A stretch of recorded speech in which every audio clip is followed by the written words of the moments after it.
আমার শ্বশুরমশাই রোজ রাতে এক গ্লাস ফলের রস তৈরি করে আমার ঘরে নিয়ে আসতেন। তিনি অত্যন্ত স্নেহ করে নিজের হাতে আমাকে সেই ফলের রস খাইয়ে দিতেন, আর আমিও তার এই ভালোবাসার প্রতি সম্মান জানিয়ে প্রতিদিন রাতে সেটা পান করতাম। কিন্তু এরপর প্রতিদিন সকালে ঘুম থেকে উঠে আমি দেখতাম যে আমার চুলগুলো খুব এলোমেলো হয়ে আছে, এমনকি আমার পরনের পোশাকও ভীষণ এলোমেলো অবস্থায় থাকত। আমি ঠিকমতো হাঁটতেও পারতাম না এবং আমার তলপেটে প্রায়ই একটা অদ্ভুত ব্যথা অনুভূত হতো। অনেক পরে আমি অনুধাবন করতে পেরেছিলাম যে আমার এই অবস্থার কারণ ছিল শ্বশুরমশায়ের হাতে তুলে দেওয়া সেই ফলের রস। আমার শ্বশুরবাড়ির প্রত্যেকেই নিজ নিজ পেশায় প্রতিষ্ঠিত ছিলেন। আমার শাশুড়িমা একজন ইঞ্জিনিয়ার ছিলেন এবং আমার স্বামী ও শ্বশুরমশাই দুজনেই ছিলেন অধ্যাপক। আমিও একটি বেসরকারি কলেজের অধ্যাপিকা হিসেবে কর্মরত ছিলাম এবং বিয়ের পরেও আমার চাকরিটা আমি চালিয়ে যাচ্ছিলাম। আমার বিয়েটা পরিবার থেকেই ঠিক করা হয়েছিল। আমার বাবা মা একটি ভালো পরিবার দেখে অর্জুনের সঙ্গে আমার বিয়ে দিয়েছিলেন। আমার স্বামীর নাম অর্জুন। সে তার বাড়ির একমাত্র সন্তান ছিল।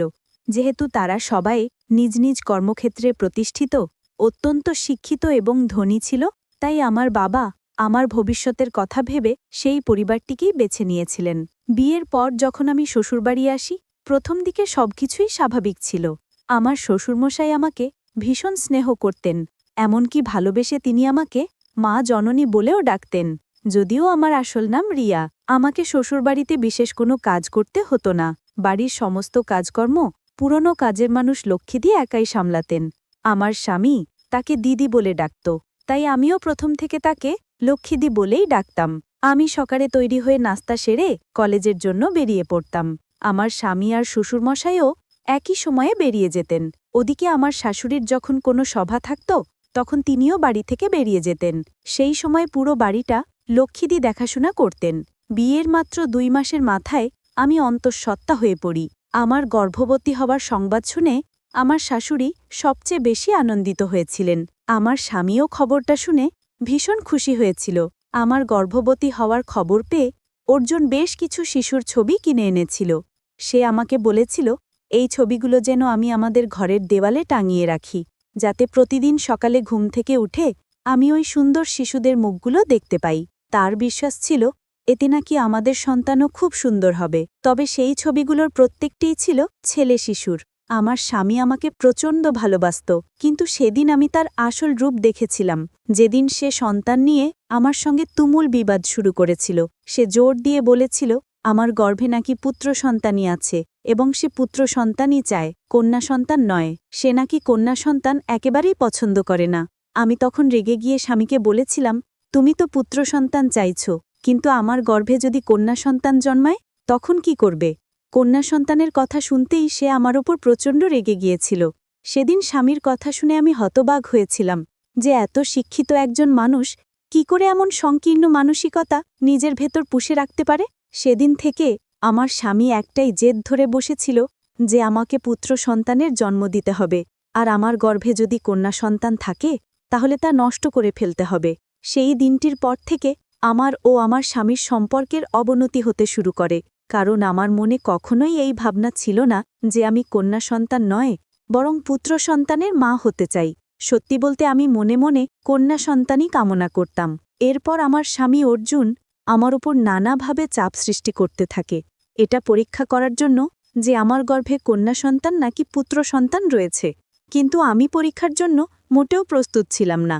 আমি কোনোভাবেই ডাক্তারের কাছে গিয়ে এটা জানতে চাইনি যে আমার গর্ভে কি সন্তান আছে। আমি ভেবেছিলাম এটা আমার প্রথম সন্তান, আর প্রথমবার যাই হোক না কেন তাতেই আমি খুশি থাকব। সেটাই হবে আমার কাছে অমূল্য সম্পদ। আমার শ্বশুর শাশুড়ি যখন জানতে পারলেন যে আমার স্বামী আমাকে ডাক্তারের কাছে নিয়ে গিয়ে পরীক্ষা করাতে চায়, তখন তারাও আমাকে বোঝানোর চেষ্টা করলেন। তারা আমাকে বলেছিলেন, বৌমা, এটা তো ভালোই হবে, যখন তুমি ডাক্তারের কাছে গিয়ে পরীক্ষা করে জানতে পারবে যে তোমার গর্ভে পুত্র সন্তান নাকি কন্যা সন্তান আছে, তখন আমরা এখন থেকেই সেই সন্তানের জন্য জিনিসপত্র কেনাকাটা শুরু করতে পারব। এতে আমাদের অনেক সুবিধা হবে। তুমি আমাদের ছেলের কথায় কিছু মনে করো না, আমরা দুজনেই তো তোমার পাশেই আছি, তাই তুমি একদম ভয় পেও না। অন্তত আমাদের উপর তো ভরসা রাখতে পারো। তুমি ডাক্তারের কাছে চলে যাও এটা দেখার জন্য যে তোমার গর্ভে কন্যা সন্তান নাকি পুত্র সন্তান আছে। আমার শ্বশুর ও শাশুড়ির মিষ্টি কথায় আমিও শেষ পর্যন্ত ডাক্তারের কাছে যেতে রাজি হয়ে যাই। ডাক্তারের কাছে যাওয়ার কিছুদিন পর যখন আমার পরীক্ষার রিপোর্টটা স্বামী বাড়িতে নিয়ে আসে, তখন সে ঘরে ঢুকেই এক হাতে রিপোর্টটা আর অন্য হাতে আমার হাতটা শক্ত করে চেপে ধরে অত্যন্ত রেগে গিয়ে বলল, রিয়া, তুমি এখনই আমার সঙ্গে ডাক্তারের কাছে চলো। আমি তখন তাকে জিজ্ঞেস করলাম, হঠাৎ করে ডাক্তারের কাছে কেন যেতে হবে? আমি তো এখন পুরোপুরি সুস্থ আছি, এখন তো ডাক্তারের কাছে যাবার কোনো প্রয়োজন নেই। তখন স্বামী আরও রেগে গিয়ে বলল, আমি যা পছন্দ করি না সেটাই তোমার গর্ভে আছে। শুধু তা না, তোমার গর্ভে দুটো যমজ কন্যা সন্তান আছে, যা আমি কোনো দিনও মেনে নিতে পারব না। আমার স্বামী কখনোই চায়নি যে আমার এই কন্যা সন্তান দুটি পৃথিবীর আলো দেখুক, তাই সে আমার সন্তান দুটিকে নষ্ট করে দিতে চেয়েছিল। কিন্তু আমি কোনোভাবেই ডাক্তারের কাছে যেতে রাজি ছিলাম না। সেদিন আমার স্বামী যখন আমাকে ডাক্তারের কাছে নিয়ে যাওয়ার জন্য হাত ধরে টানাটানি শুরু করেছিল, তখন আমি চিৎকার করতে শুরু করি। আমি যেহেতু দোতলার ঘরে থাকতাম, আমার চিৎকার শুনে আমার শ্বশুর ও শাশুড়ি ওপরে এসে আমার প্রতি তার ছেলের সেই দুর্ব্যবহার নিজের চোখে দেখতে পান। আমার শ্বশুরমশাই তখন তার ছেলেকে প্রচণ্ড রেগে ধমক দিয়ে বলেছিলেন, খবরদার, আজকের পর থেকে আমার বৌমার সঙ্গে তুই আর কখনো এই ধরনের আচরণ করবি না, নয়তো অর্জুন, আমি তোকে এই বাড়ি থেকে বের করে দেব। এমনকি আমার শাশুড়ি মাও তার ছেলেকে আঙুল দেখিয়ে বলেছিলেন, অর্জুন, আমার বৌমা এখন গর্ভবতী, এটা তুই খুব ভালো করেই জানিস। এই অবস্থায় ওর সঙ্গে এতটা খারাপ ব্যবহার করার সাহস তোর কি করে হলো? আমি নিজে একজন সমাজসেবী, তাই আমার বাড়িতে আমার বৌমার সঙ্গে কোনো অন্যায় আমি হতে দেব না। আজকের পর থেকে যদি তুই রিয়ার সঙ্গে কোনো খারাপ ব্যবহার করিস, তাহলে তোকে আমি এই বাড়ি থেকে বের করে দিতে বাধ্য হব। স্বামীর আমার প্রতি এতটা নির্দয় আচরণ দেখে আমি যখন কষ্ট পেয়ে কাঁদছিলাম, তখন আমার শ্বশুরমশাই আমাকে জড়িয়ে ধরে আমার মাথায় হাত বুলিয়ে বলেছিলেন, মা জননী, তুমি একদম কেঁদো না, আমরা তো তোমার পাশেই আছি। আজকের পর থেকে আমি নিজে তোমার দেখাশোনা করব। তুমি কোনো চিন্তা করো না, তোমার সন্তানের আমরা কিচ্ছু হতে দেব না, কারণ ওই সন্তান তো আমাদেরও, তাই আমাদেরও একটা দায়িত্ব আছে। এরপর আমার শাশুড়ি বলেছিলেন, বৌমা, আমি তো সারাদিন বাইরে ব্যস্ত থাকি, তাই তোমার শ্বশুরমশাই বাড়িতে থাকলে তোমার দেখভাল উনিই করবেন, তুমি একদম ভয় পেও না। আমি শ্বশুর শাশুড়ির কথায় ভরসা করে আর বাপের বাড়ি যাইনি। না হলে আমি তো ভেবেই নিয়েছিলাম যে আমার স্বামী অর্জুন যেহেতু আমার সন্তান দুটিকে গ্রহণ করবে না, তাই আমি বাপের বাড়ি চলে যাব। আমার স্বামী অর্জুনের এই খারাপ ব্যবহারের কথাগুলো আমি আমার বাবা মাকে আগেই জানিয়েছিলাম এবং এটাও বলেছিলাম যে আমার শ্বশুর শাশুড়ি কিভাবে আমার যত্ন নেন এবং আমাকে ভালোবাসেন। আমার বাবা মাও আমার শ্বশুর শাশুড়ির উপর ভরসা করেই আমাকে সেখানে রেখেছিলেন, না হলে তারাও আমাকে নিজেদের সঙ্গে বাড়ি নিয়ে যেতেন। সেদিনের পর থেকে প্রতিদিন রাত্রে আমার শ্বশুরমশাই অনেক স্নেহ নিয়ে আমার ঘরে ফলের রস নিয়ে আসতেন, আর আমি সেই রস বেশ তৃপ্তি করেই খেতাম। কিন্তু আমি জানতাম না সেটা কিসের রস, কারণ শ্বশুরমশাই নিজের হাতে আমাকে খাইয়ে দিতেন। শুধু তাই নয়, তিনি বলেছিলেন, রিয়া, তোমাকে নিচে নামার কোনো দরকার নেই, বাড়ির সব কাজ বাড়ির মানুষেরা করে নেবে, তুমি শুধু ওপরে থেকে নিজের আর তোমার সন্তানের খেয়াল রাখো। শ্বশুরমশায়ের কথা শুনে আমিও ওপরের ঘরেই থাকতাম, যা প্রয়োজন হতো লক্ষ্মীদেরকে ডেকে বলতাম। ওদিকে আমার স্বামী তো সেই দিনের পর থেকে আমার ঘরে থাকা তো দূরের কথা, আমার সঙ্গে কথাই বলা বন্ধ করে দিয়েছিল। সে আমার মুখ দেখবে না বলে নিচের তলার একটা ঘরে থাকতে শুরু করেছিল, আর আমার শ্বশুরমশাই সকালের নাস্তা থেকে শুরু করে রাতের খাবার সবকিছুই নিজের হাতে আমার জন্য নিয়ে আসতেন এবং আমাকে অনেক যত্ন করে খাইয়ে দিতেন। এভাবে প্রায় এক সপ্তাহ চলার পর কেন জানি না রাতের বেলা শ্বশুরের হাত থেকে সেই ফলের রস খাওয়ার পরদিন সকালে আমার শরীরটা খুব খারাপ লাগত।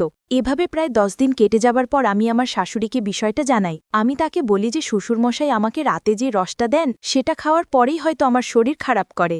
আমার শ্বশুরমশাই আমাকে এতটা ভালোবেসে রসটা খাওয়াতেন যে আমি তাকে না বলতে পারতাম না।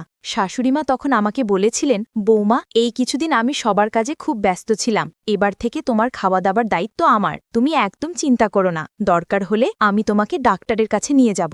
পরের দিন সকালে যখন আমি নিজের ঘরে বসেছিলাম, তখন নিচ থেকে হঠাৎ আমার শ্বশুর ও শাশুড়ির চিৎকারের শব্দ শুনতে পাই। তাঁরা দুজনে একটি পেঁপে নিয়ে তুমুল ঝগড়া করছিলেন। আমি কিছুই বুঝতে পারছিলাম না যে হঠাৎ করে তাদের মধ্যে কেন এত ঝামেলা শুরু হলো। কিছুক্ষণ পর আমার শাশুড়ি দ্রুত পায়ে ওপরে আমার ঘরে এসে দরজাটা বন্ধ করে দিলেন এবং আমার হাত ধরে বিছানায় বসিয়ে বললেন, রিয়া, তুমি এক্ষুনি তোমার বাবা মাকে ফোন করে এখানে আসতে বলো, আমাকে এখান থেকে নিয়ে যাওয়ার জন্য। আমি তখন খুব ভয় পেয়ে আমার শাশুড়ি মায়ের হাত ধরে বললাম, মা, আমার ভীষণ ভয় করছে, আপনার আর বাবার মধ্যে কি নিয়ে ঝামেলা হয়েছে, আমাকে খুলে বলুন। আমার শাশুড়িমা তখন আমাকে যা বলেছিলেন তা শুনে আমার পায়ের নিচের মাটি যেন সরে গেল। আমি তার কথা শুনে ভয়ে হতবিম্ব হয়ে দ্রুত আমার বাবা মাকে ফোন করে আমার শ্বশুরবাড়িতে আসতে বলি, আমাকে সেখান থেকে নিয়ে যাবার জন্য। আমার শাশুড়িমা বলেছিলেন, রিয়া, তোমার শ্বশুরমশাই প্রত্যেক রাতে তোমাকে পাকা পেঁপের শরবত খাওয়াতেন, ওই জন্যেই তোমার শরীর খারাপ করত। আর পাকা পেঁপের শরবত তোমাকে কেন খাওয়ানো হতো সেটা তুমি নিশ্চয়ই বুঝতে পারছ। শাশুড়ির কথা শুনে আপনারাও হয়তো চমকে উঠেছেন। হ্যাঁ, আমার শ্বশুর প্রত্যেক রাতে আমাকে পাকা পেঁপের শরবত করে খাওয়াতেন, যা আমি জানতেও পারিনি। শুধু তাই নয়, সকাল থেকে রাত পর্যন্ত প্রত্যেকটি খাবারের সঙ্গে তিনি পেঁপের কিছুটা অংশ মিশিয়ে দিতেন। আমার শ্বশুরমশাই কেন আমাকে পেঁপের শরবত খাওয়াতেন তা হয়তো আপনারা এতক্ষণে বুঝতে পেরেছেন। আসলে আমার শ্বশুরমশাই তার ছেলের সঙ্গেই হাত মিলিয়েছিলেন, যা আমি বা আমার শাশুড়িমাও ঘূর্ণাক্ষরে টের পাইনি।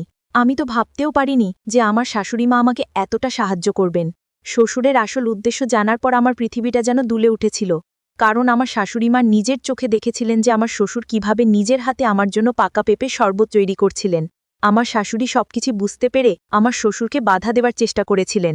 সেদিন আমার বাবা মা যখন আমাকে সেখান থেকে নিয়ে যান, সেদিনই আমার শ্বশুরবাড়ির সঙ্গে সমস্ত সম্পর্ক ছিন্ন হয়ে যায়, কারণ আমার শ্বশুর আমার স্বামী স্পষ্ট বলে দিয়েছিল ওই বাড়িতে থাকতে হলে আমাকে আমার গর্ভের সন্তান দুটোকে নষ্ট করতে হবে, যা আমি কোনোদিনও করতাম না। প্রত্যেক নারীই জানে তাদের গর্ভে যখন একটি সন্তান আসে তার অনুভূতি ও আনন্দ কতটা গভীর। কোনো মাই চাইবে না তার প্রথম সন্তানকে কোনোভাবে আঘাত করতে, তাই আমিও তাদের সঙ্গে সব সম্পর্ক ছিন্ন করে আমার বাবা মায়ের সঙ্গে বাপের বাড়ি চলে এসেছিলাম। কারণ আমি বুঝে গিয়েছিলাম শ্বশুরবাড়িতে থাকলে আমার শ্বশুরমশাই ও আমার স্বামী মিলে কোনো না কোনো অজুহাতে আমার সন্তানদের ক্ষতি করে দেবে। আমি বাবা মায়ের সঙ্গে বাড়ি ফিরে আসার 7 মাস পর দুটি ফুটফুটে কন্যা সন্তানের জন্ম দিয়েছিলাম। এই ঘটনাটা ঘটার পর আজ 1 বছর হয়ে গেছে। আমার মেয়েরা এখন 1 বছরের, কিন্তু আমার শ্বশুরমশাই ও আমার স্বামী আজও পর্যন্ত আমার মেয়েদের মুখ দেখতে আসেনি। তবে আমার শাশুড়ি প্রতি মাসে আমার ও আমার মেয়েদের সঙ্গে দেখা করতে আসেন।